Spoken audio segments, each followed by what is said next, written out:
Okay. So, everybody, it's wonderful to see you all, and of course, to see Peter. Let me just stop my audio sharing. And it's also great to see a number of people who were just on the last CO source call with me and Tom Nixon. We just completed the last module today, so we have a celebration. It was great. Peter, opening remarks.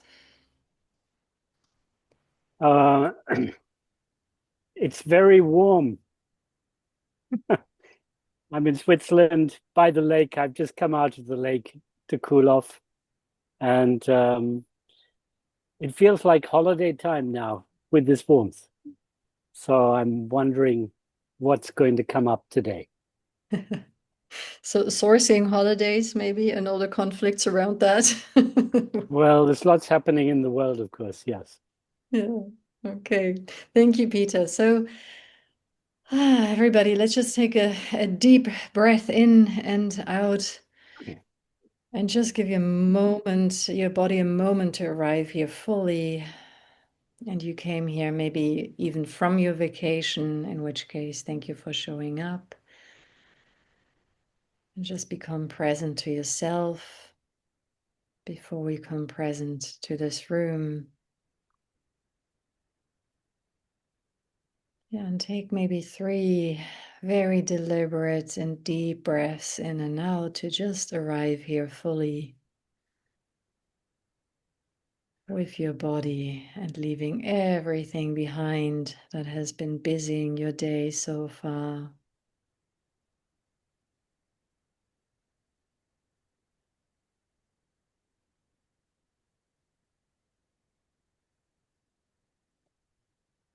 Okay.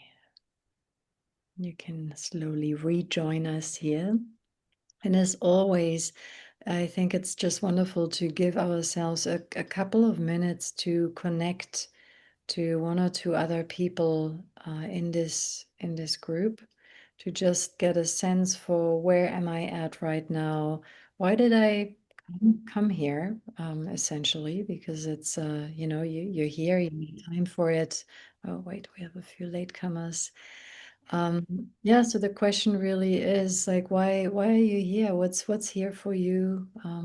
What feels like it's pregnant? What are your questions, your comments around source, about money, about love and business, anything that feels relevant for you right now?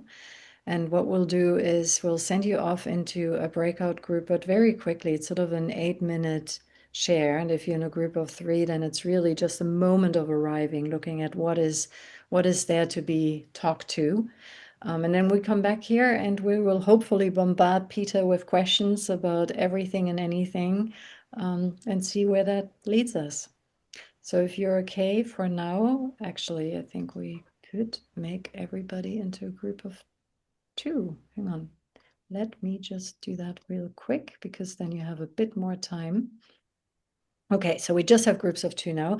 So enjoy, and we will see you back here in 8 minutes. Bye.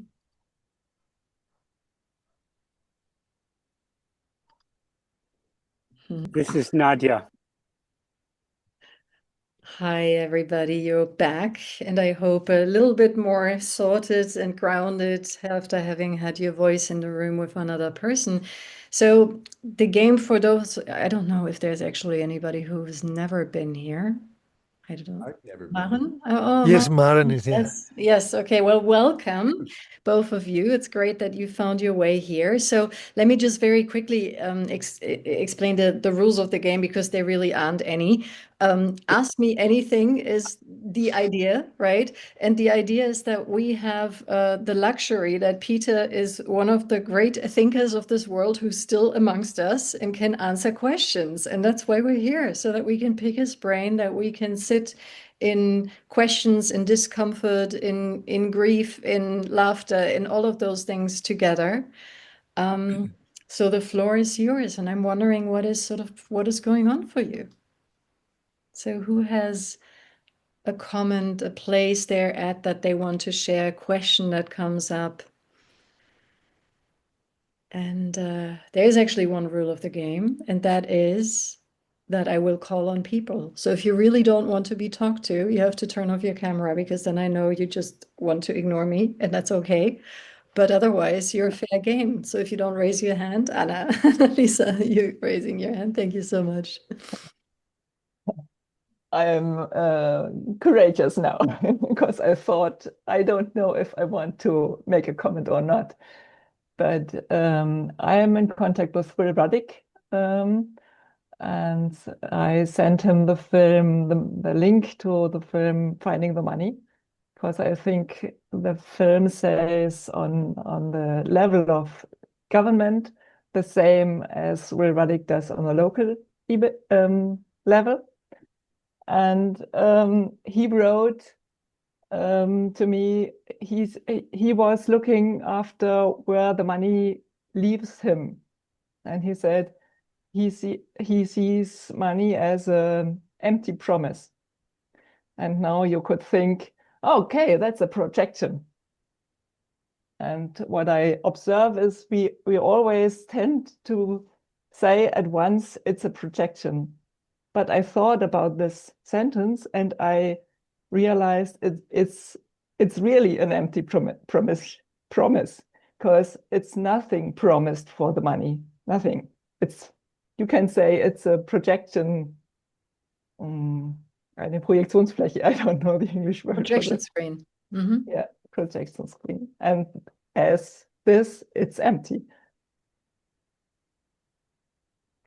And my question is, how do you realize when it's a projection and when is it an observation?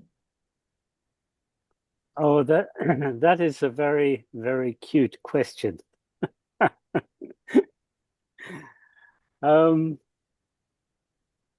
First of all, I think it's always worth trying out as a projection. In other words, it would be very interesting to see what would happen with Will if he said to himself, I am an empty promise, and whether that would create any movement or any advance in him or not, as that's his definition. But I also understand what you're saying, like money is an illusion, empty promise, and so forth. And you've gone one step further to ask, well, how does one recognize when something is a projection or when it's just a reflection of a certain reality? And there's no good answer to that I have anyway. It's like just try out both and see what is more advantageous. And it could be both. And it could be both, of course. Yeah. So the point of this work, or as far as I see it and created it, is to do things that are useful. So whatever is more useful, use it. That would be my answer to that. Mm-hmm. And as you're on here, let me just recognize what you are doing and what you are creating, Annalisa, because I think tomorrow's video will be very interesting, or Zoom will be very interesting too. What you've been researching with modern monetary theory, where I don't consider myself an expert, but I think it's something that the people are questioning right now, quite deeply, regarding the money system and so forth. So yeah. I think that's as much as I can answer, really. Maybe Nadia has another point on what's a projection and what's a reflection. So what came to me actually, Annalisa, because you're also part of the Conscious Tribes community, and I just realized there was something that I was going to share with Peter next week when we have our call, Peter, but I thought maybe I'll just share it with all of you, and maybe it's relevant for the situation with Will as well. So those of you who know me know that I'm the founder of ConsciousU, and we run all of these different programs. And one of them is the CU Money program. One of them is CU Source. We have 5 different programs. And I recently had to face the fact that I've built CU Money a bit on self-exploitation, because we've essentially 2 founders who've been working for free in the system for the last 7 years. And because one of them, which is my wife, is now at a point for different reasons where she doesn't want to and cannot take care of some of the things that she's been holding, I was beginning to look at money more closely and realized, fuck, we don't have enough money in the system to pay somebody to do this work. And how did this pass by me, right? That I built this financially unsustainable system, which is running on empty. Or, at least not enough money. And so I had a call. I had different calls with different people. One of them was an investor last week who was in Spain, and he suddenly had this impulse, and it opened up this world for me, because he said, okay, so what I understand about the money work, if ConsciousU was a person, what do they think about money? And the sentence that immediately came to my mind, and that's where the connection maybe with Will is, money is broken. Right. And then I was like, oh God, okay. So if money is broken, then if I do the money work on me as ConsciousU, ConsciousU, am broken. And that felt, uncomfortable, but also very true, because that's essentially the point that I'm facing right now. So I sat there, and as you know, the money work, I sort of allowed my body to process that reality of money is broken. ConsciousU, am broken. And then he said, so you're looking for the other side too, right? So there's something about the polarity. I'm like, yeah, so I'm looking for what's the opposite of that. So then I said, actually, ConsciousU, I work, right? And that felt positive. So then the question is, when do I feel I work? And then I realized, well, I feel I work if I'm fair to everybody and if I help everyone. And that is also part of the self-exploitation story, right? Because I realized, damn, we've built this system with this intention of being as inclusive as possible, but actually created scarcity as a result, because the people we're attracting into the field are all the people who are wonderful people, but none of them have money, or very few of them have money.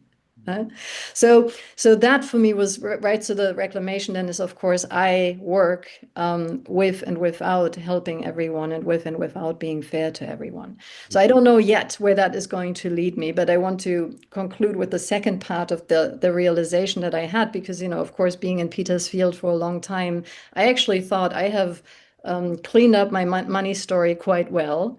And, and in my private coaching practice, I have no issue with asking for outrageous amounts of money. So coaching with me costs 50,000 euros for 6 months. And I don't have any issue with asking for that amount. So I thought, I'm good, right? But what I realized in this process, I have actually created a split reality where sort of my integrated positive projection on money and my greed are pretty well settled in my private practice. I can play with that, and I can coach people for amazing amounts of money and no money at all, and I'm comfortable either way. But what I did is my entire discomfort about capitalism and the monetary system and money, that is all in ConsciousU, right? So the rejection that I have of this system, instead of integrating all of that in both systems and truly in me, I've sort of outsourced it. So I have one part of me that works well in my private practice, but ConsciousU is all the stuff that I hate about capitalism, like all of my rejection is in there. So I've basically built a system that rejects money. Right. And I'm wondering if there is something about that is active in Will's field as well. And if you maybe support him to explore that. Does that make any sense to you, Annalise? Peter, I may have comments too. I have to think about it. I don't know. An interesting viewpoint, perspective. Peter, any reactions from you? I think it's fantastic. Everything that you have reflected on, the work you've done so far, and the mirror with Will, I intuitively sense that you're right on with his work as well, and what you've just said. fascinating. And I feel that what you're sharing right now is incredibly valuable and somehow a leading edge. Also, in respect to what I'm pioneering with the IDG movement, which is facing a similar situation to what you're describing. I imagine many of the people in the IDG movement who are expert coaches probably are like you when they're dealing with companies and on a personal level, but within the IDG movement as a whole, it's in a similar situation to what you've just described. So I think you're touching in on something here extremely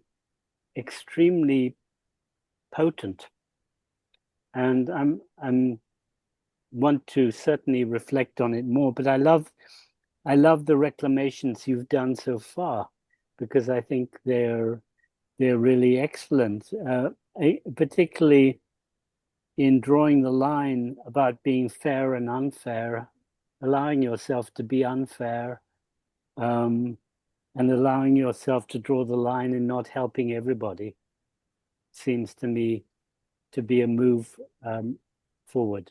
But anyway, I see Monica has her hand up now, so I cut myself for the moment and allow other sharings. I think it's really interesting.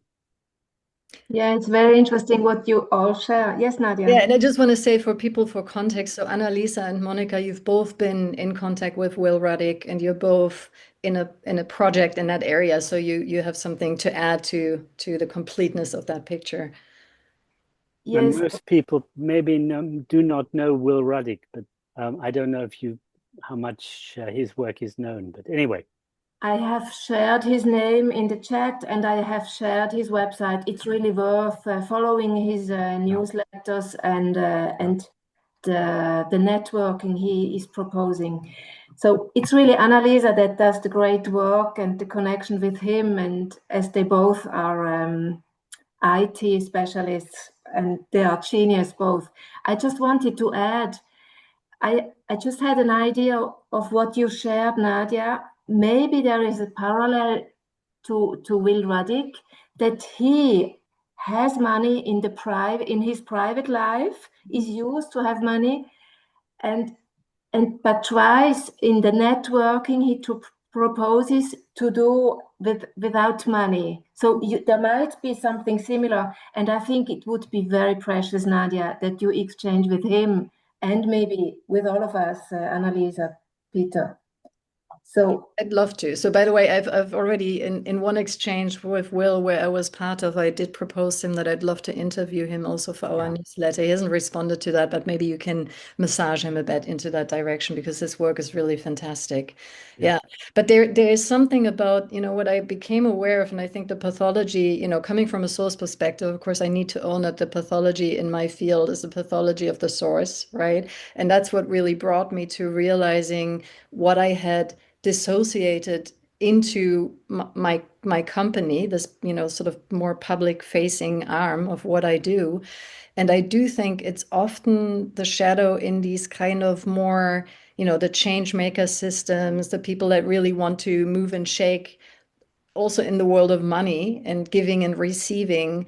But there is something about not having integrated our greed, not having integrated our unfairness, not having integrated our manipulation fully, right? And I thought I had done the work, and now to realize, well, actually I didn't, or not to the degree that I thought is somewhat humbling, but helpful. I can already feel that something else is flowing. And I think if you can guide Will to that work too, it might even be more powerful what he's bringing to the world. Thank you. If I can just add, because just putting in something, and I see there's some more hands up, so I don't want to talk too much, but the idea of modern monetary theory, which Annalisa, I'm sure, is more of an expert on than I am, is the idea that you can have debt and go into subject to certain conditions, have large amounts of debt. And that means putting other people into debt, which capitalists have no difficulty with. And maybe there's something of a move in that direction, either putting yourself into debt or making other people in debt towards you. In a conscious way, of course, as far as we're concerned, for the good, for the benefit of whatever the project or projects, in your case, Nadia, ConsciousSU, might be. So I just put that little vignette into the conversation as well, around the ambivalence that we may have regarding debt and resolving that as well. In our field, if it's in our field. Yeah. And I want to add one last piece sort of insight that I had, because again, maybe it connects to some of the things you're working on. In the call that I had with this investor, right? He essentially said the same thing to me that all, the money people that I've talked to and all the marketing people that I've talked to have always said to me. They always say, you have to sell them what they want, and then you have to give them what they need. So essentially, you have to become the Trojan horse, and so that's the logic, right? How do you package this in a way that connects to their goals? How do you talk about how much more financially successful they will be by doing ConsciousU programs if you work with companies? And I've noticed that I have a resistance to that, right? And I couldn't quite sort of name it until I talked to another friend of mine who's also an investor and a quite successful founder in Berlin. And he said, you know what, maybe that's bullshit, because maybe you don't want to play that game anymore. And then he said, and to the metaphor of the Trojan horse, what happened to Troja? And I was like, oh, yeah, right, it burned, right? And then he said, exactly, because the kind of transformation you're selling means that the people who buy your programs need to be willing to see their system burn. And the question is, who are those people? So I have no idea how to sell that, right? But there is this fear that I think a lot of us in this field also share, of being, how much of the old game do we have to play? And at what point then do we become reincorporated into a logic that we actually want to transcend? Mm-hmm. Right. Great question. Great question. Okay, so we have other people up. Are you guys okay, Annalisa and Monica? Yes. Yeah. Thank you so much. And Thank I'd you. love to connect to Will. So hang on, I will remove two and I will add Wolfgang. So Hello, thank you. Wow, I wanted to I raised my hand for a kind of different topic, but I see a strong connection which feels a bit unsettling in me. So I wondered, should I go with that unsettled feeling or say what the original question was? does it involve me, or can I unpin myself just to know? It was that unsettling thing, but it's in a positive way. It's like how I reflect on myself, what you shared about how you, like the question you ask yourself and that realization, if I were, like when you said, if you were conscious you, having the stance money is broken and means, okay, I'm broken. And I kind of made the flip to translate it to me in my, both in terms of what would be like this, the initiative that I've spoken about a couple of times in earlier AMAs, called Mindful Researchers. What would the stance of that project be towards academia? And it would be, academia is broken. It stifles creativity and passion. Yeah? But the thing that unsettles me is that connects to my original question, how I, in the way that I show up, stifle creativity and passion in the project. Or that's my worry. So that becomes the question that I wanted to ask. So sorry, I took a bit of a detour. Maybe I'll just say it. That is that I notice, for instance, in the core team conversations, in a close, smaller core team or in a bit wider team of volunteers. That sometimes I have an urgency or the impulse to give my opinion on various subjects of like when should we have which kinds of meetings and what is a priority and so on and so forth. And I feel an ambivalence between me wanting to give that input as what I feel could be a good way forward, and the worry that when I do that too much, I might actually stifle creativity and passion in others because I would become too much of an influence vis-a-vis strengthening others to give their input and their influence. So that is kind of the issue. So I see that there is something there reflecting back on me from this. I'm going to hand that one to you and going to remove myself from the equation. Okay. Mm-hmm. So what I would say, Wolfgang, in this situation is that both directions are legitimate. Yeah. So, as source, it's the ability to feel into when do I put my thing in and stifle creativity of others?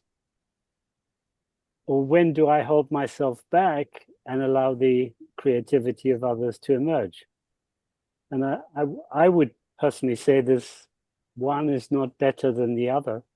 It's a question of what's appropriate in the appropriate moment and the fine tuning and allowing oneself to make mistakes with that fine tuning.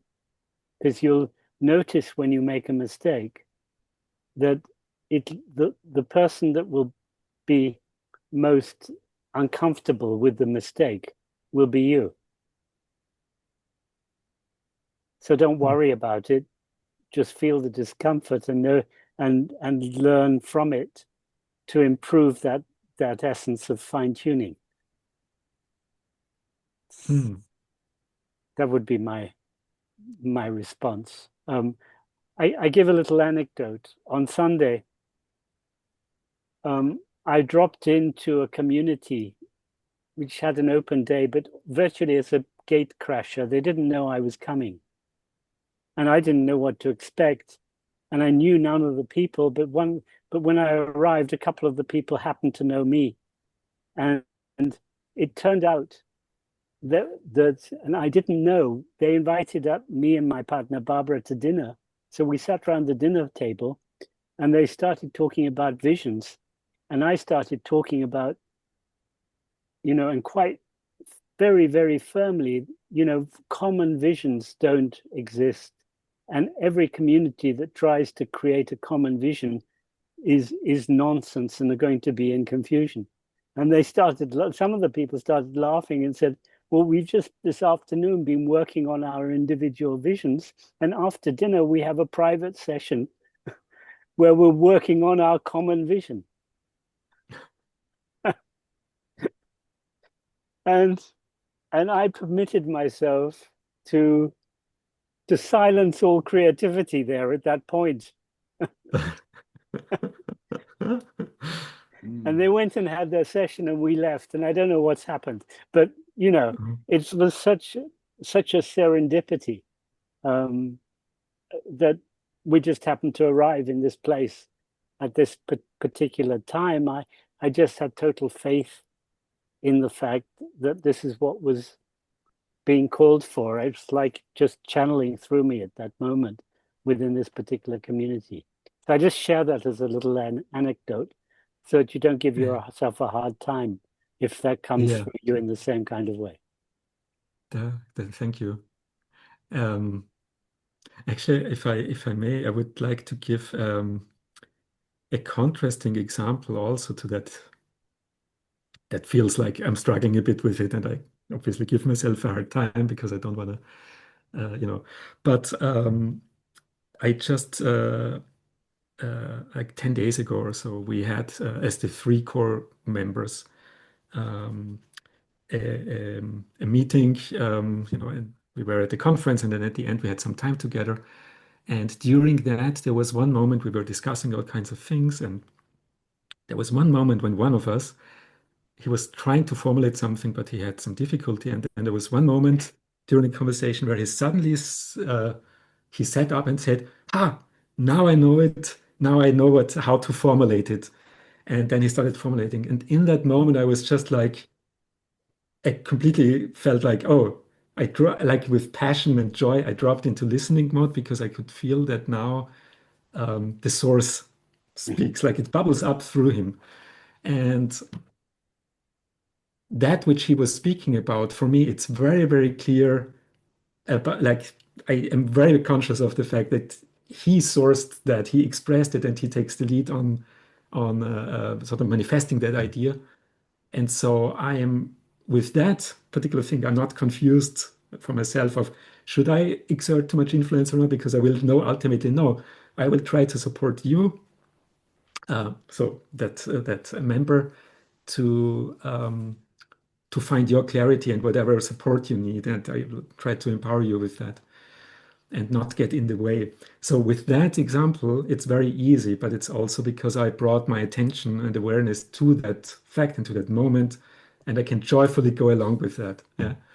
But with all the things that where the history or the genesis is not so clear, or it is somehow related to, so it's easier for me to let go in other parts to sort of give my 2 cents and exert my influence and say, no, I think we should be doing it that way.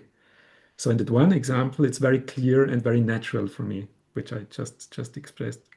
And in others, I feel uncertain about, is it actually my role to,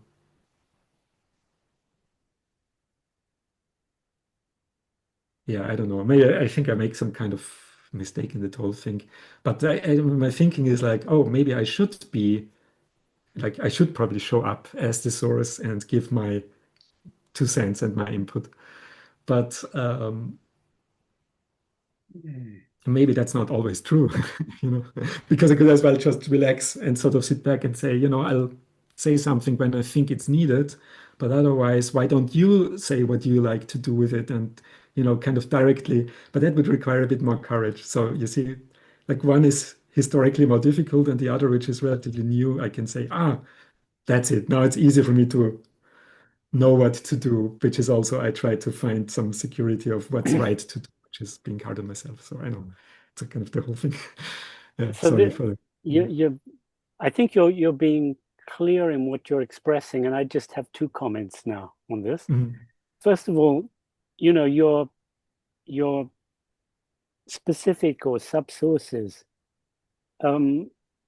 are maybe expressing things which are not yet clear, and you can't know better than them what's good in their particular fields or what the next step is. And you can give your advice like everybody else can put in their 2 cents and try and help and advise, but you shouldn't think that you would know better than them what's to be done in their particular source fields.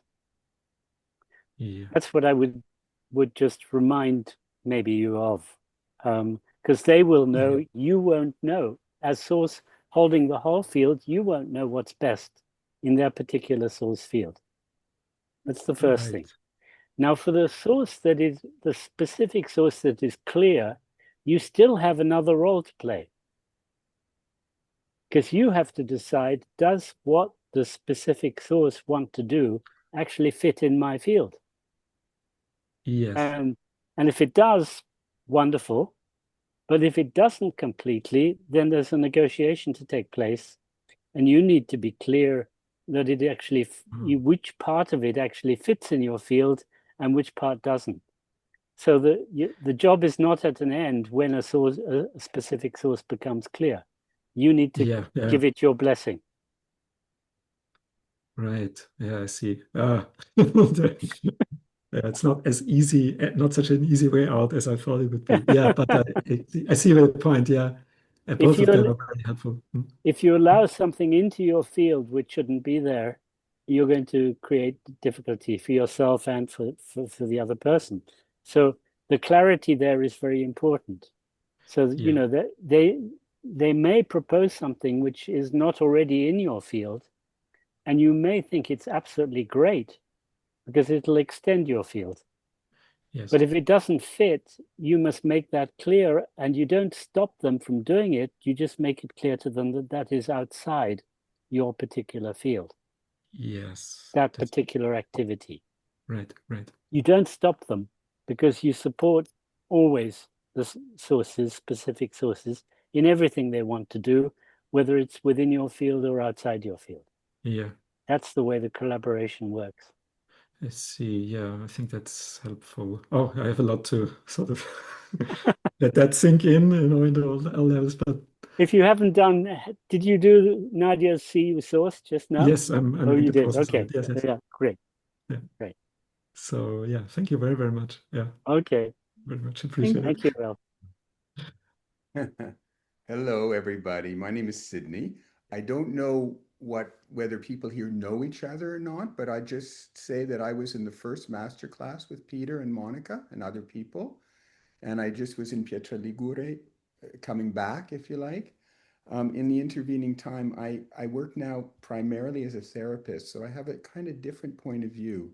So I just wanted to, I don't know if it's appropriate to just bring a comment or two about this question about the projection that Annalisa brought up, and then what Nadja said about greed and unfairness.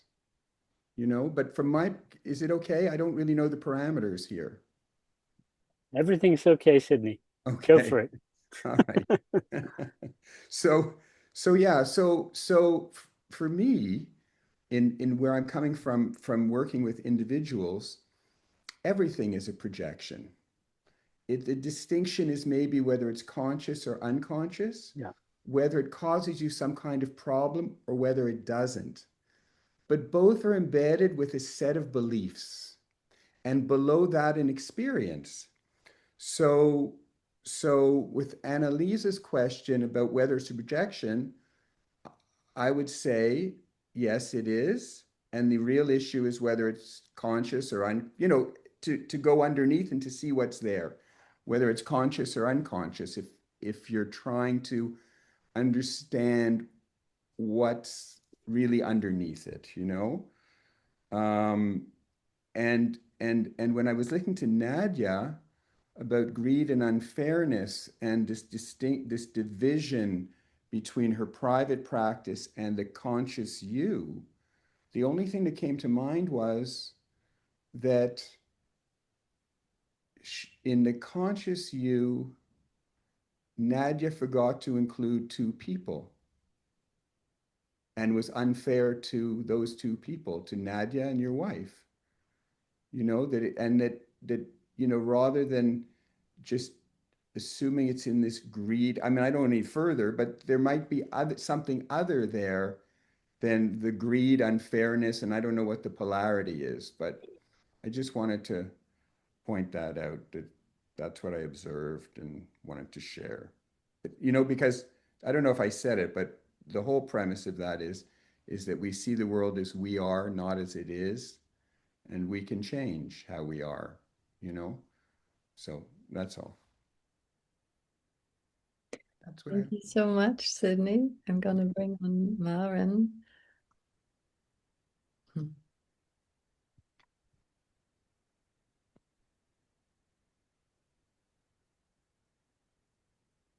Hello. Hello. Thank you. This is my first time in your field. Thanks for having me. And you look wonderful, Maren. Thank you for coming. Yeah. And I work in the field of transgenerational trauma on a collective base in organizations. And as I'm based in Germany, you can imagine that there is lots of work to do. And I have a burning question for you, Peter, linked to a current client situation about the source. What happens when the source dies? but the company they created continues, and the successor struggles with the original energy. That's a huge complex situation, but Yes. I try to keep it short and simple. So Yes. I wonder. So thank you, Maren, for the question. You're talking into a question which has been very difficult to research so far because there is not enough examples where I've been able to work on concrete things. So so I will just recount a little bit about the research I've done, starting with trying to figure out the situation actually with Steve Jobs many years ago on his death, which was done without a succession, and yet the company continues, or the initiative continues. So my preferred solution would be that a potential successor is capable of being in touch with the departed person. But that depends on a certain esoteric belief around reincarnation or around death and being in contact with departed persons. There are experts in that field that one can ask for help to make that contact. And maybe that's an interesting area to look into and research. In terms of a normal succession, this is best done while alive. And there are frequently difficulties where a founder dies without a successor. But there may be a successor who is not in the formal role. So in your position, I would look not at the formality of the role of who's maybe CEO or called successor, but around the whole situation to see if somebody is actually doing what you might call the channeling work of the vision. If the entity is still existing, there must be somebody holding it. Do you have an idea who that could be? It may not be the person in a formal position. Yeah, probably because it's a family business, and the father died. He was the source, and the daughter took over. He died 3 years ago. The daughter took over, and she has a brother. And I have the gut feeling that the brother is in this position. I'm not sure. Yeah, but so that's one thing to check in. Yeah. The other thing to check in is, was the father the founder? Yes. So there was no previous. No. Okay, that makes it simpler because he is the source. He was the source. He was the source. That makes it simpler. So if it goes through further generations back, it gets even more complicated. But if he was the founder, that makes it simple. So what's the relationship between brother and sister at the moment? Drama. Yeah. He left the company, and but he still gets a salary and compensation without, well, anything he has to do. It's just really a nightmare. Yeah. And it's the daughter is an older daughter or younger? Older, 55 years old.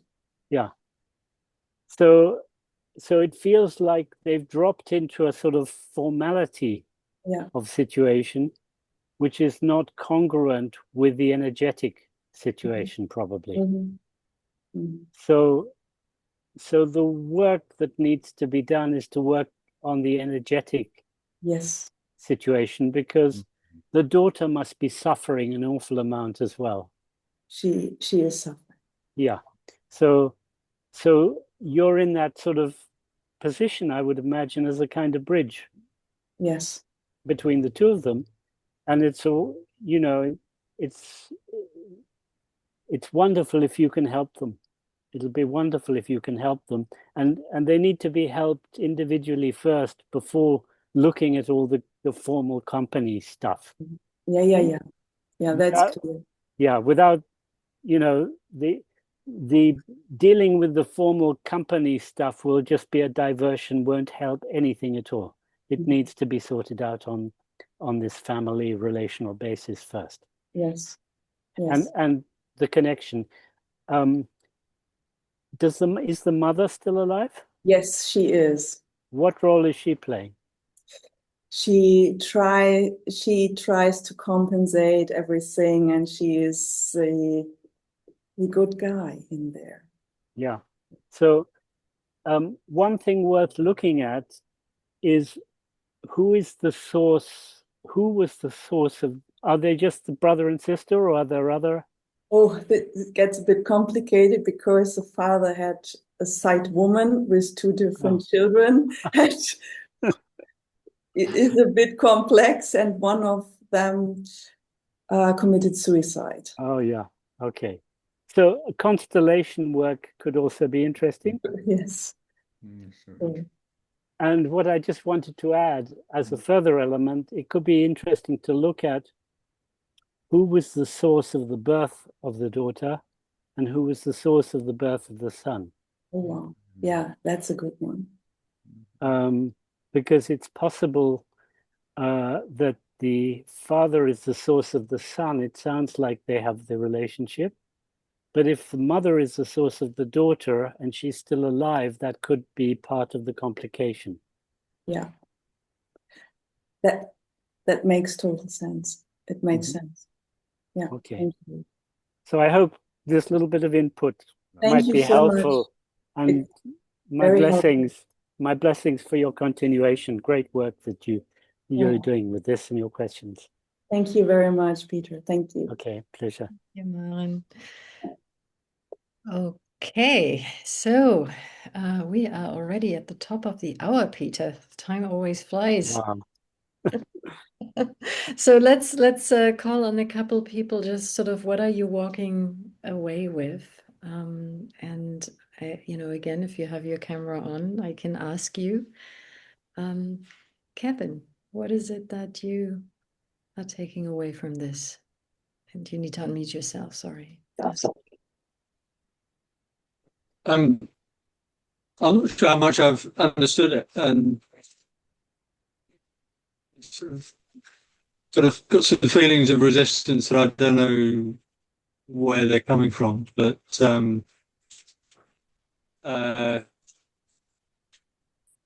let's say it's unfamiliar to me. The source and the it feels like there's a parallel to something else that I can't name right now.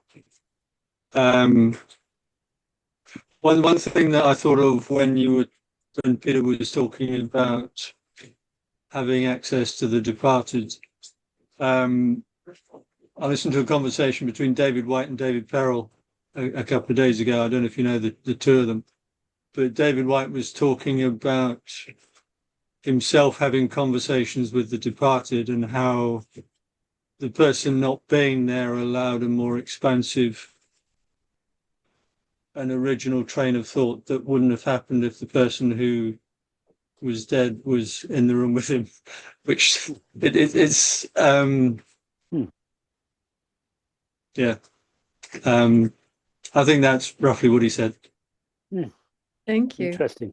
Thank you, Kevin. I hope it sounds like you're quite new to source and money work and all of that. Maybe we made you at least curious to dig a bit deeper.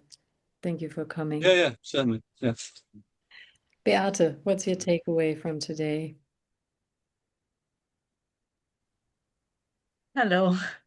Yes, it's the first time I'm here in the round, and for me it was new to I know the work from Alfred and Sylvia. I was already with them in a course, and I'm now in the field of EPO, and I'm doing it like in the group. We will work with source and things like this, and we have a lot of questions. But for me today, my English is not so perfect. I would like to feel, and I feel that it's a very advanced level here to talk about it. Maybe I would have more simple questions, but I would like to maybe next time come with 2 questions, and I will try to formulate my point of view. But thank you very much. It was a great pleasure to be here and for sharing all this. Thank you very much. And thank you, Peter. It was a pleasure to meet you. I hope live another time. Yes, thank you so much, Beate, for coming. And by the way, I am really open for you to bring any questions, including the quote unquote simple ones, because I find with this work, every reiteration of the basics helps. Yeah, because there's always an aspect that I have forgotten or that wasn't so clear to me before. So don't feel shy about asking, quote unquote, the dumb questions. There will be 10 people in the room with you who are very grateful for you having answered. Yeah. All right, so let's have our little goodbye ritual. If you would all unmute yourselves so that we can hear your voices.